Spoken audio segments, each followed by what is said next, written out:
जय मसीह की दोस्तों, नए साल की हार्दिक शुभकामनाएं।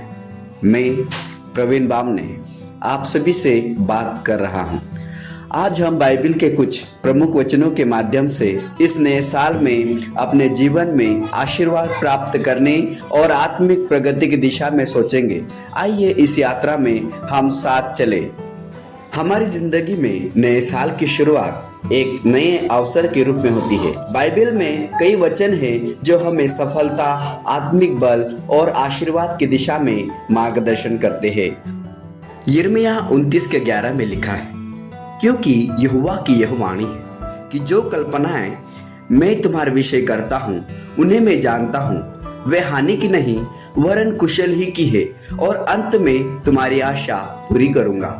प्रियो, इस वचन से हमें यह सीखने को मिलता है कि परमेश्वर हमारे लिए अच्छा भविष्य तैयार करता है और वह हमारी भलाई के लिए है। तो हम इस नए साल में अपने जीवन को इस विश्वास के साथ जिए कि परमेश्वर हमारे साथ है और उसकी योजनाएं हमारे लिए बेहतरीन है।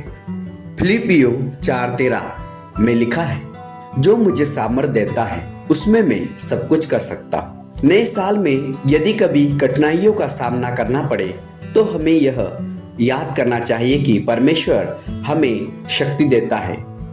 और जैसे नीति वचन 3 अध्याय उसका 5 और 6 वचन में लिखा है, तू अपनी समझ का सहारा न लेना वरन संपूर्ण मन से यहोवा पर भरोसा रखना, उसी को स्मरण करके सब काम करना, तब वह तेरे लिए सीधा मार्ग निकालेगा।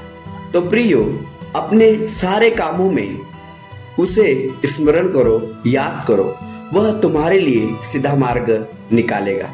इस वचन के जरिए परमेश्वर हमें यह सिखाते हैं कि हमारे मार्ग को वह सिद्ध करता है अगर हम अपनी समझ को पूरी तरह से परमेश्वर पर छोड़ देते हैं।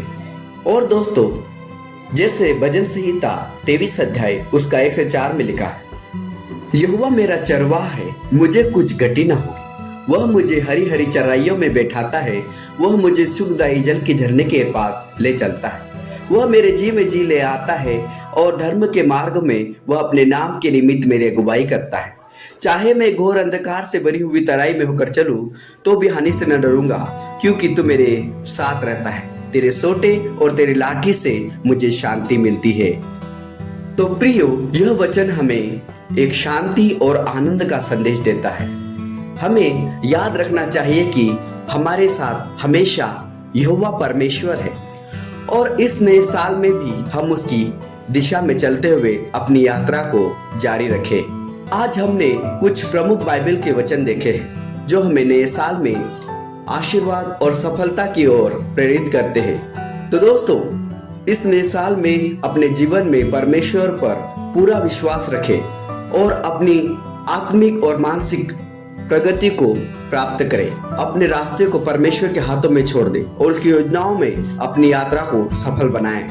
नए साल की फिर से शुभकामनाएं। परमेश्वर आपको हमेशा अपने आशीषों से भरे और ये नया साल आपके लिए आशीषमय होने की हम परमेश्वर से कामना करते हैं और प्रार्थना करते हैं। तो दोस्तों, आज के लिए बस इतना ही। फिर मिलते हैं अगले वीडियो में। तब तक के लिए जय मसीह की।